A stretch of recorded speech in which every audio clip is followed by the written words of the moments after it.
মামাতো বোনের বিয়ের আগের দিন আমার দিদির মেয়ে হয়েছে, এটা তো সকলেই আপনারা জানেন। যার জন্য মা নিজের ভাস্তির বিয়ে অ্যাটেন্ড করতে পারেন। আপনারা তো জানেন যে বোনের আইবুড়ো ভাত খাইয়ে দিয়ে আমি আর মা চলে গেছিলাম শিলিগুড়িতে একটু কেনাকাটা করতে। আর তখনই দিদির ডক্টর বলেছিল যে ওকে তাড়াতাড়ি সিজার করতে হবে।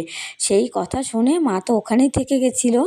যাই হোক, আমি এসে বিয়ে বাড়ি অ্যাটেন্ড করে বউ ভাত অ্যাটেন্ড করে একে একে 12 দিন কেটে, আজকে 12 নম্বর দিন। আজ প্রথমবার তার দিদুন বাড়িতে বা মামনির বাড়িতে আসবে, তাই সেই মুভমেন্টটাকে একটু স্পেশাল করার চেষ্টা করছি। সকাল থেকে করলে ভালো হতো, সকালে একদম টাইম পাইনি। তাড়াহুড়ো করে রান্নাবান্না করে খেয়ে ডিউটি চলে গেছিলাম। এসে ফুল কিনে এনে তারপরে ডেকোরেশন স্টার্ট করেছি। যাই হোক, কথা বলতে বলতে কিন্তু বাবু দাদাভাই দুজনেই চলে এসেছে। অ্যাকচুয়ালি যখন 3টে বাজে তখন আমাকে বড়দিভাই ফোন করেছে যে ওরা কিন্তু বেরিয়ে গেল হাসানের উদ্দেশ্যে। আমি না একদম থতমতো খেয়ে গেছিলাম। আমার কোনো আইডিয়াই ছিল না যে ওরা এত তাড়াতাড়ি চলে আসবে।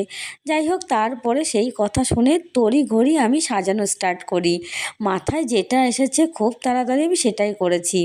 কিন্তু আমিও কম না, ওদেরকে বাইরে বসিয়ে রেখেছি যে দাঁড়া একটু ডেকোরেশনটা কমপ্লিট করে প্রিপারেশন করে তোদেরকে আমি বরণ করেই ঘরে তুলবো।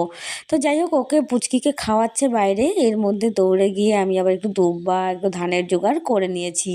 ডেকোরেশন পুরোপুরি কমপ্লিট না হলেও আধা খাচড়াভাবে মোটামুটি একটু করে নিয়েছি, যাতে আমার যে ড্রিমটা ভেবেছিলাম সেটা যাতে পূর্ণ হয়। যেহেতু শুয়ে এসছে তাই ভাবলাম আর বেশিক্ষণ দেরি না করে ওদেরকে বরণ করে পুচকিকে বরণ করে টোবাইকে বরণ করে ঘরে তুলেছি। আর আমাদের পুচকি ছোট ছোট গুটি গুটি পায়ে কি সুন্দর পা দিয়ে ঘরে ঢুকেছে, যেটার ক্যাপচার আমার ভাগ্নি করেছে, আমার কাছে নেই। যাই হোক, যেখানে আমি একটা হার্ট বানিয়েছিলাম সেখানে পুচকিকে একটু শুইয়ে দিলাম। আর বাইরের ডেকোরেশনটা আমি দেখো এরকম করেছি।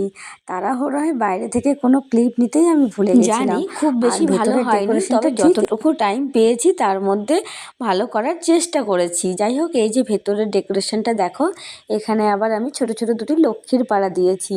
এই হলো আমাদের পুচকি, যেখানে সকলে আশীর্বাদ করেছে।